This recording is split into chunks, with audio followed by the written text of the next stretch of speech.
Hello students, welcome back to knowledge garden. આજના વિડીયોમાં ધોરણ 9 ગણિત એનું વાર્ષિક પરીક્ષાનો જે અસાઇનમેન્ટ આવ્યું છે 2025નો એના આદર્શ પ્રશ્નપત્રનો વિભાગ બી નો આજે આપણે આખો સોલ્યુશન કરશું. તો ચાલો શરૂ કરીએ આજનો વિડીયો. ધોરણ 9 ગણિત વાર્ષિક અસાઇનમેન્ટ 2025 આદર્શ પ્રશ્નપત્ર વિભાગ બી. તો આ છે વિભાગ બી. વિભાગ બીની અંદર તમને 13માંથી 9 ક્વેશ્ચન પૂછાય છે. તો તમને જે સરળ લાગતા હોય એવા 9 ક્વેશ્ચન તમારે પસંદ કરવાના. અહીંયા મેં તમને 13 પ્રશ્નો કરાવેલા છે. હવે જોઈએ દાખલા નંબર 25 વિભાગ બીથી શરૂ થાય છે. એમાં પહેલો ક્વેશ્ચન છે a બરાબર 2 વત્તા વર્ગમૂળ 3. તો a માઇનસ 1ના છેદમાં એની કિંમત શોધો. તો જુઓ a માઇનસ 1ના છેદમાં a એટલે કે આપણે અહીંયા કને આવી રીતે કરી શકીએ કે a ગુણ્યા a એટલે એનો વર્ગ ઓછા 1 છેદમાં a એટલે કે આખો રાઉન્ડ ફરી જવાનો. એટલે કે એને સાદું રૂપ આપણે આપ્યું કહેવાય a ગુણ્યા a એટલે એનો વર્ગ ઓછા 1 છેદમાં a. આમ આખો રાઉન્ડ ફરવાનો a ગુણ્યા a એનો વર્ગ એ વર્ગ ઓછા 1 છેદમાં a. હવે એની વેલ્યુ તમને આપી દીધી છે 2 વત્તા વર્ગમૂળ 3. હવે અહીંયા એનો વર્ગ છે એટલે 2 વત્તા વર્ગમૂળ 3નો વર્ગ ઓછા 1 અને એની જગ્યાએ પાછા 2 વત્તા વર્ગમૂળ 3 જે વેલ્યુ આપેલી છે. ને અહીંયા ખાસ યાદ રાખજો a ગુણ્યા a એટલે એનો વર્ગ ઓછા 1 ને છેદમાં a. પછી અહીંયા આપણે એની વેલ્યુ મૂકી. હવે કાઉન્સની બારે વર્ગ હોય તો આપણે શું કરવાનું? હેતવીબેન કહે છે બેન ગીત ગાવાનો. 2નો વર્ગ 4 એટલે પહેલાનો વર્ગ છેલ્લાનો વર્ગ વચમાં નિયમના 2 પહેલો પદ ગુણ્યા બીજો પદ. જોઈએ કેવી રીતે આવ્યો પહેલે આપણે જોઈએ પહેલાનો પદ એટલે કે પહેલો પદ કયો છે 2. તો 2નો વર્ગ કયો થાય 4. છેલ્લાનો વર્ગ એટલે વર્ગમૂળ 3નો વર્ગ આખા 3. પછી નિયમના 2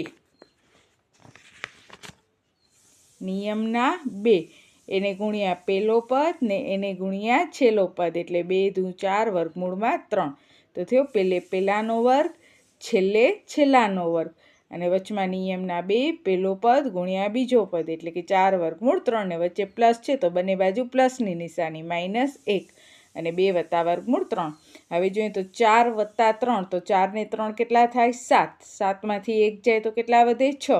આ બધા વર્ગમૂળ વગરના હતા એટલે કે એક નાતીલાઓ છે બધા, બરોબર.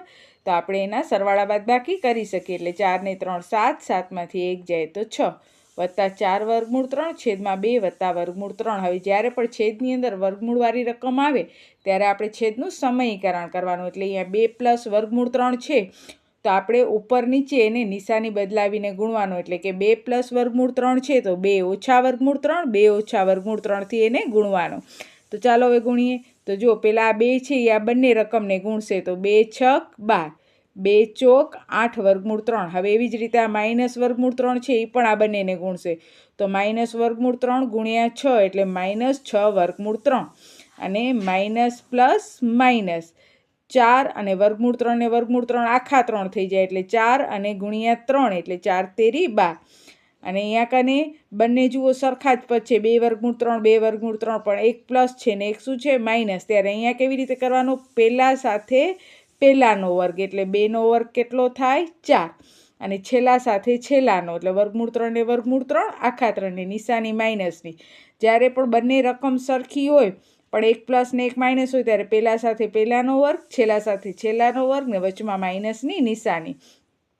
ને અહીંયા તો તમે સમજી જ ગયા 2 છક 12, 2 ચોક 8 વર્ગમૂળ 3 પછી 6 ગુણ્યા વર્ગમૂળ 3 એટલે -6 વર્ગમૂળ 3 ને પ્લસ માઇનસ 4 વર્ગમૂળ 3 ને વર્ગમૂળ 3 આખા 3 થાય એટલે 12 વત્તા 12 ઓછા 12 ઉડી ગયા એટલે આપણા કને રહી ગયો 8 વર્ગમૂળ 3 -6 વર્ગમૂળ 3.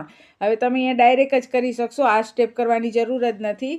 8 વર્ગમૂળ 3 ને 6 વર્ગમૂળ 3 તો જો આ નાતીલા છે, આ વર્ગમૂળ 3 વાળો છે, આ પણ વર્ગમૂળ 3 વાળો છે. તો 8 વખત વર્ગમૂળ 3માંથી 6 વખત વર્ગમૂળ 3 બાદ કરી નાખીએ તો કેટલા વધે? 2 વખત વર્ગમૂળ 3 વધે. તો આ થયો આપણો 25મો દાખલો. હવે જોઈએ એના પછીનો 26મો દાખલો. 26મા દાખલાની અંદર 2 ક્વેશ્ચન પૂછ્યા છે 32 અને એની 2 પંચમાંશ ઘાત, 125 એની -1 તૃતીયાંશ ઘાત. જો તમને આ દાખલો અઘરો લાગતો હોય તો આ સાવ સહેલો પડે તમને. હવે 32 તો આપણે વિચારવાનો 32ના ભાગ પાડવાના. કેવી રીતે 32ના ભાગ પાડશો? તો જો અહીંયા તમને 32ના ભાગ પાડીને દેખાડું. 16 દૂ 32, 2 અઠા 16, 2 ચોક 8, 2 દૂ 4 અને 2 એકા 2. તો 1 2 3 4 ને 5 એટલે 2 કેટલી વખત આવ્યા? 5 વખત આવ્યા. અને અહીંયા 2 ના છેદમાં 5. આ 5 5 ઉડી ગયા એટલે 2 ની 2 ઘાત ને 2 ની 2 ઘાત એટલે 2 ગુણ્યા 2 કેટલા થાય? 4. એવી જ રીતે 125ના આમ ભાગ પાડશો તો કેટલા આવશે? 5 ની 3 ઘાત અને -1/3. 3 3 ઉડી ગયા એટલે 5 ની -1 ઘાત અને માઇનસ ઘાત જો આપણે પ્લસમાં કરવી હોય તો 1ના છેદમાં આ 5 લખવાના. એટલે આ બંને આન્સર સાચા કહેવાશે. પછી જોઈએ આપણે 27મો દાખલો. બહુપદીના શૂન્ય શોધો. શૂન્ય શોધવાનું કહે ને ત્યારે તમને જે રકમ આપી હોય એના બરાબર શું લઈ લેવાનું? 0 લઈ લેવાનું. અહીંયા રકમ આપી છે πt + 7 બરાબર πt + 7 અને pt બરાબર πt + 7 આપે છે. તો આ ptની જગ્યાએ આપણે શું લઈ લેવાનું? 0. અહીંયા x હોય, y હોય, z હોય, t હોય, એનાથી આપણે કાંઈ મતલબ હોતો નથી. આપણે જ્યારે પણ શૂન્ય શોધવાનું કહે ત્યારે આપણે આની જગ્યાએ શું લઈ લેવાનું? 0. એટલે πt + 7 બરાબર 0. હવે આપણો અહીંયા કને શૂન્ય એટલે કે tની કિંમત શોધવાની છે. તો આપણે tને એકલો કરવાનો. તો આ πt + 7 છે બરાબર ને આ સાઈડ આવે તો શું થઈ જાય? -7. પણ હજી પાઈ આની સાથે જોડાયેલો છે. આપણે ખાલી ટી શોધવો છે તો પાઈ ગુણાકારમાં છે. અહીંયા આવે તો ભાગાકારમાં એટલે ટી કેટલા મળશે? -7/પાઈ. તો આ આપણો શૂન્ય થઈ ગયો. આ આપણો એનો શું થઈ ગયો? આન્સર થઈ ગયો. ટી એટલે એ શૂન્ય થયો કહેવાય. એવી જ રીતે અહીંયા શૂન્ય કયો છે? x. 27 નંબર ઉપર 2 દાખલા પૂછેલા છે.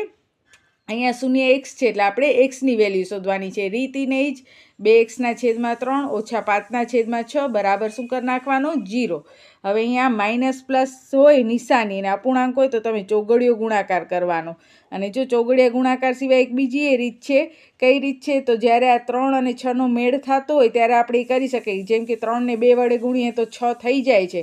તો આ રકમને ઉપર નીચે 2 વડે ગુણી છેદ સરખા કરીને પણ તમે દાખલો કરી શકો છો. પણ જો એમાં તમને ખબર ન પડે તો એક વસ્તુ ખાલી યાદ રાખવાની કે 2 અપૂર્ણાંક હોય અને અપૂર્ણાંકની વચ્ચે જ્યારે પણ તમને માઇનસ કે પ્લસ આપે ત્યારે તમારે આવી રીતે ચોગડીયો ગુણાકાર કરવાનો. જો 2 6 12x -3 5 15 એટલે 2 6 12 3 5 15 અને છેદમાં 3 6 18 એટલે આ થયો આપણો ચોગડીયો ગુણાકાર. હવે 18 ભાગાકારમાં છે બરાબર ને આ સાઈડ આવે તો ગુણાકારમાં આવશે. 0 × 18 એટલે શું થઈ જશે? 0 જ થઈ જાય. એટલે રહ્યા શું? 12x - 15. હવે 12x - 15 આ સાઈડ આવે તો +15. 12 ગુણાકારમાં અહીંયા આવે તો ભાગાકારમાં. છેદ ઉડે છે ઉડાડો. 3 5 15 3 ચોક 12 3 3 ઉડી ગયા એટલે xની વેલ્યુ આવી 5/4. પછી એના પછીનો ક્વેશ્ચન જોઈએ 28મો કે નીચેના બિંદુ કયા ચરણમાં અથવા અક્ષ ઉપર આવેલા છે? જો આ બધા સાવ સિમ્પલ દાખલા છે.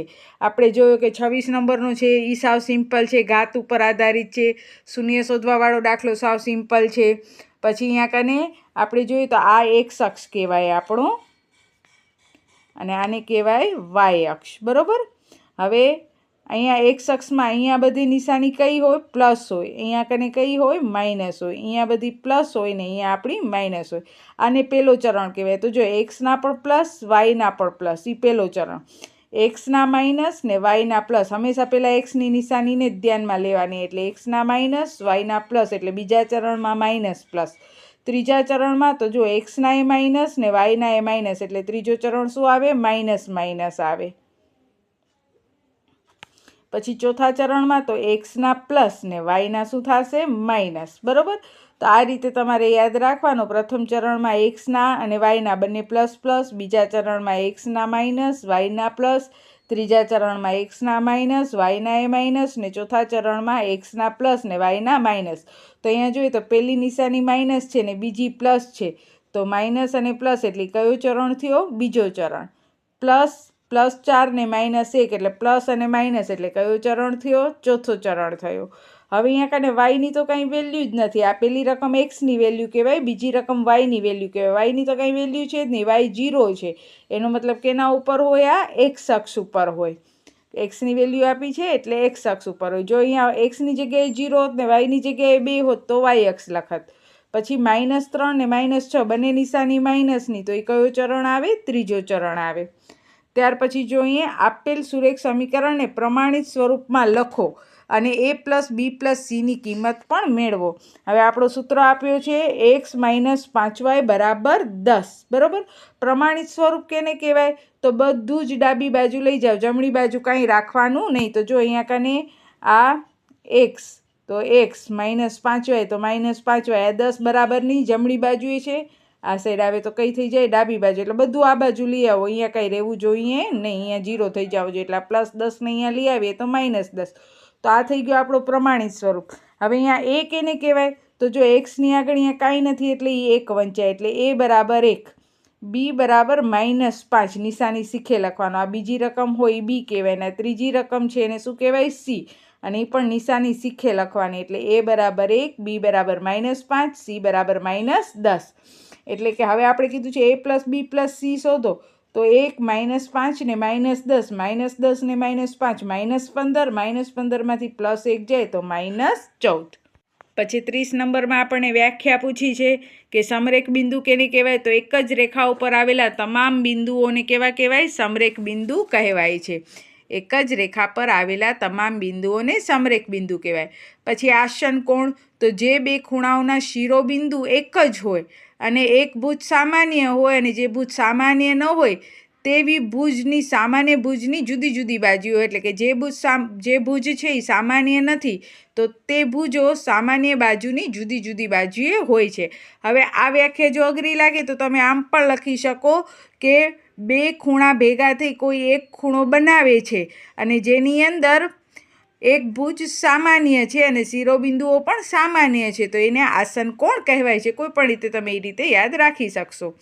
પછી જો અહીંયા 31મો દાખલો, એમાં કહે છે કે ખૂણો a અને ખૂણો b કોટી કોણ છે, અને એ આપી દીધા છે b વત્તા 20. ખૂણો a બરાબર ખૂણો b વત્તા 20. તો આપણે ખૂણો a અને ખૂણો b શોધવાનો છે. તો આપણને પહેલાં જ કીધું છે કે ખૂણો a અને ખૂણો b કોટી કોણ છે. કોટી કોણ છે તો કોટી કોણનો સરવાળો કેટલો થાય? 90 થાય. એટલે આપણે અહીંયા લખી નાખશું કે ભાઈ a પ્લસ b બરાબર 90, કારણ કે કોટી કોણ છે. હવે એની વેલ્યુ આપી છે ખૂણો b વત્તા 20, તો એની જગ્યાએ હું લખી નાખીશ ખૂણો b વત્તા 20 વત્તા ખૂણો b બરાબર 90.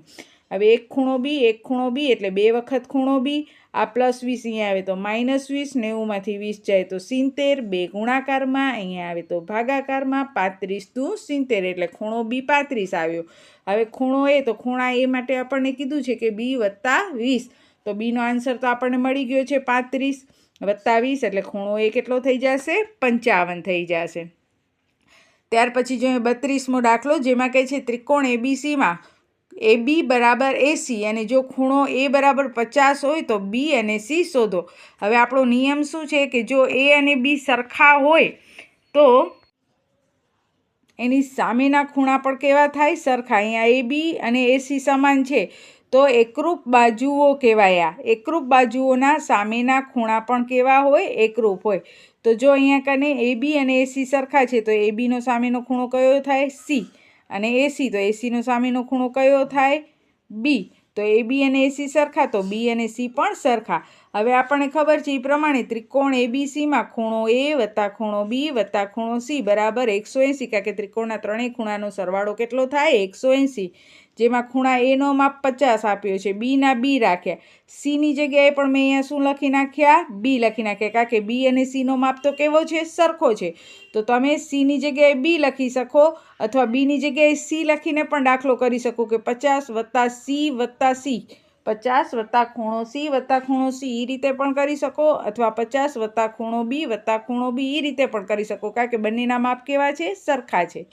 બરાબર 180. હવે આ વત્તા 50 અહીંયા આવે તો ઓછા 50, એક B ને એક B, 2B, એટલે 180માંથી 50 બાદ કરો તો 130. હવે આ બે ગુણાકારમાં, અહીંયા આવે તો ભાગાકારમાં, એટલે 130 ભાગ્યા 2, એટલે ખૂણો B કેટલો મળશે? 65. જો તમે અહીંયા C લખ્યો હોત Bની જગ્યાએ તો અહીંયા 2C આવત, અહીંયા એ 2C, તો અહીંયા C બરાબર 65 મળત. હવે C ને B તો સરખા છે એટલે B પણ 65 અને C પણ 65. પછી કહે છે ઓ કેન્દ્રિત વર્તુળનો વ્યાસ 20 સેમી છે. જીવા ABની લંબાઈ 12 સેમી હોય તો ABનું અંતર શોધો. તો જો અહીં આકૃતિ દોરેલી છે, આ ઓ કેન્દ્રિત વર્તુળ, આ AB એની જીવા. હવે તમને વ્યાસ 20 સેમી કીધું છે. જો વ્યાસ 20 સેમી હોય ને તો ત્રિજ્યા એનાથી અડધી હોય, 10 સેમી. તો જો આ OB ત્રિજ્યા છે અને એનો માપ કેટલો છે? 10 સેમી છે.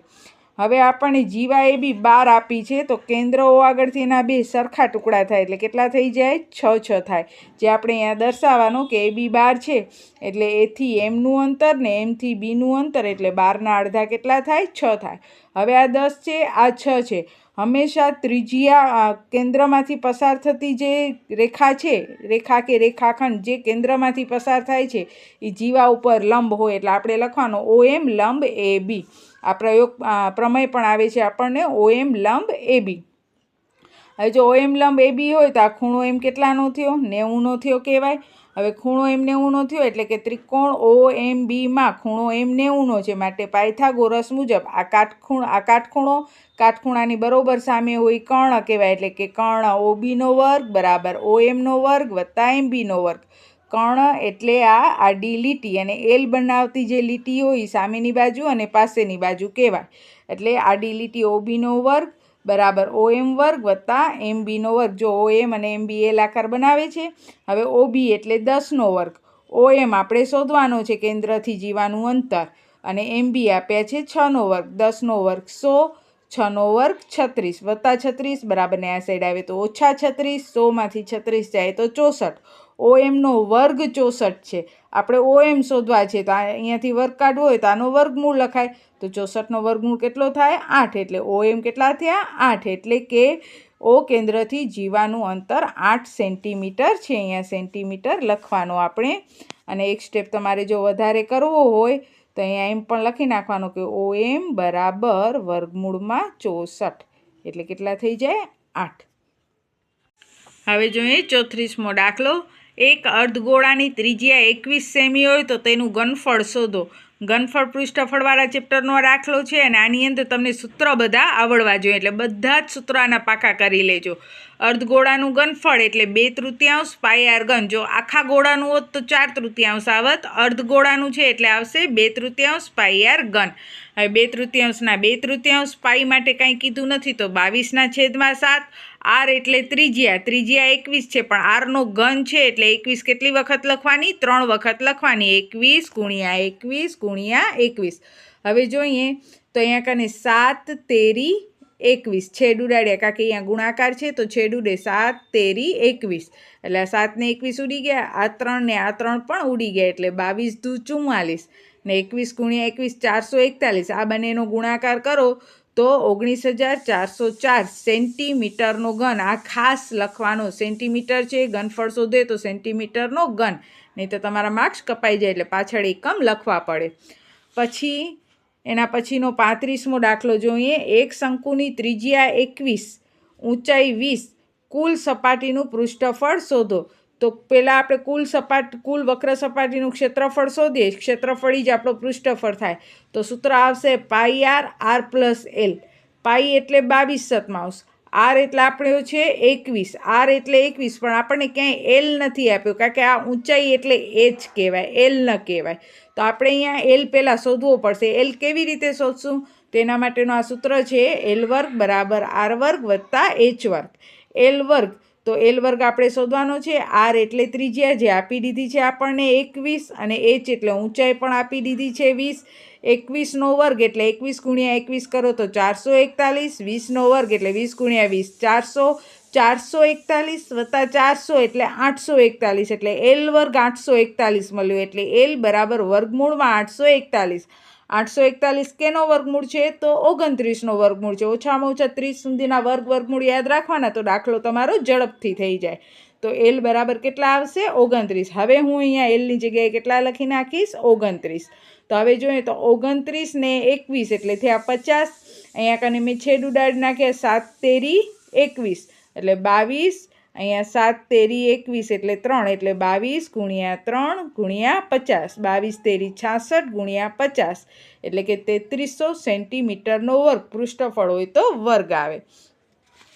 ત્યાર પછી જોઈએ 36મો. એક શંકુનો પાયાનો પરિઘ 62.8 સેમી છે, ઊંચાઈ 15 સેમી છે, ઘનફળ શોધો અને પાઈ બરાબર 3.14 લ્યો. તો જુઓ અહીંયા શંકુનો પાયો તમને દેખાય છે.